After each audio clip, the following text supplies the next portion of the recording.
वक्त मैं Balochistan assembly Serena चौक पर मौजूद हूँ। इस वक्त भी आप मेरे बैकग्राउंड में देख सकते हैं, मुग़वी बच्चे मोहम्मद मुसव्विर की बाजियाबी के लिए एहतजाज जारी है। तकरीबन बलूचिस्तान की सारी सियासी जमातें इस एहतजाज में शरीक है। इनका ये मुतालबा है कि मुग़वी बच्चे 10 साल मोहम्मद मुसव्विर को बाजियाब कराया जाए। यहाँ पर इनका कहना है अगर बच्चा बाजियाब नहीं होता है तो ये अपनी जो एहतजाज है उसमें शिदत लाएंगे। इस वक्त यहाँ पर पश्तून कौम परस्त जमातें, बलोच कौम परस्त जमातें, साथ ही मजहबी जमातें, इन सब की यहाँ पर नुमाइंदगी है।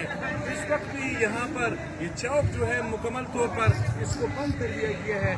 इस वक्त मुख्तलिफ सियासी जमातों के रहनुमा जो है वो इस वक्त प्रेस कॉन्फ्रेंस से भी खिताब कर रहे हैं। मुख्तलिफ यहाँ पर ऐलानात का सिलसिला भी जारी है। इस वक्त काफ़ी लोगों में गम व गुस्सा पाया जाता है। इनका कहना है कि बलूचिस्तान हुकूमत और साथ ही पुलिस और दीगर जो कानून नाफिज करने वाले इदारे हैं ये अमन लोगों को तहफ़्फ़ुज़ फराहम करने में मुकम्मल तौर पर नाकाम हो चुके हैं। इनका कहना है कि बच्चे को जब तक बाजियाब नहीं किया जाता उस वक्त तक ये सिलसिला जो है जारी रहेगा। इस वक्त भी आप देख सकते हैं हमारी स्क्रीन पर लोगों की बड़ी तादाद यहाँ पर मौजूद है। इनका कहना है कि बच्चे को हर सूरत में बाजियाब होना चाहिए। कल इन तमाम सियासी जमातों ने क्वेटा शहर में शटर डाउन हड़ताल का भी ऐलान किया है। शटर डाउन हड़ताल के सिलसिले में यहाँ पर जो मरकजी अंजुमन ताजरान है, ताजर के जितने भी नुमाइंदे हैं वो यहाँ पर मौजूद है। इनका कहना है कि कल क्वेटा शहर में मुकम्मल यहाँ पर शटर डाउन हड़ताल होगी।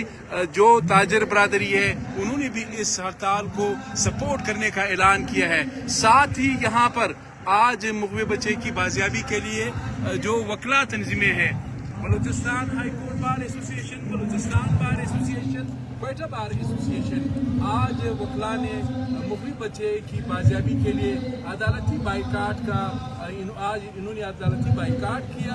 और वकला रहनुमा भी आपसे थोड़ी देर पहले यहाँ पर आए थे, उन्होंने भी इस एहतजाजी धरने से खिताब किया। जिस तरह आपको इल्म है बलूचिस्तान हाई कोर्ट में भी इस केस की समाअत हुई।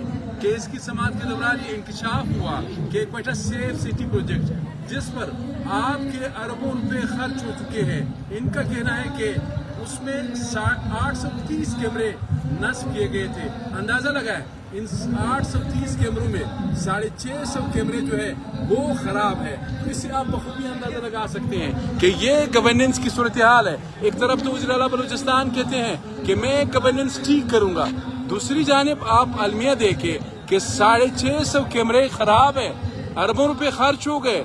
दिन दिहाड़े दिन की रोशनी में बच्चों को अगवा किया जाता है और उस हवाले से पुलिस के पास दिखाने के लिए यानी तिफल तसल्ली देने के लिए भी कुछ नहीं है।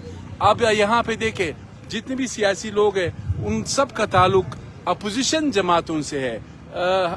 जो इक़्तिदार में शामिल जमातें हैं, फॉर्म 45 है, 47 है, 100 है, 101 है, जो भी है वो उनकी यहाँ पर कोई नुमाइंदगी नहीं है। इस वक्त प्रेस कॉन्फ्रेंस इन्होंने ख़त्म किया। इसके बाद जो है ज़ाहिर एहतजाज का जो सिलसिला है कल रात काफ़ी देर तक जारी रहा, आज भी ये सिलसिला जारी है। तमाम सियासी जमातें, पश्तून कौम परस्त जमातें, बलोच कौम परस्त जमातें, साथ ही जो मजहबी जमातें हैं उन सब के रहनुमा जो है वो यहाँ पर मौजूद है। आप हमारे स्क्रीन पे भी देख सकते हैं ये इस वक्त भी एहतजाज का सिलसिला जो है वो जारी है। मेन बलूचिस्तान असम्बली चौक, मेन सरीना चौक ये मुकम्मल तौर पर बंद है। इन तमाम सियासी जमातों ने ये ऐलान किया है कि वो मोहम्मद मुसव्विर 10 साल बच्चा जो क्वेटा के इलाके मुल्तानी मोहल्ले से अगवा हुआ था उसकी बाजियाबी के लिए ये अपनी एहतजाज में मजीद शिद्दत लाएंगे।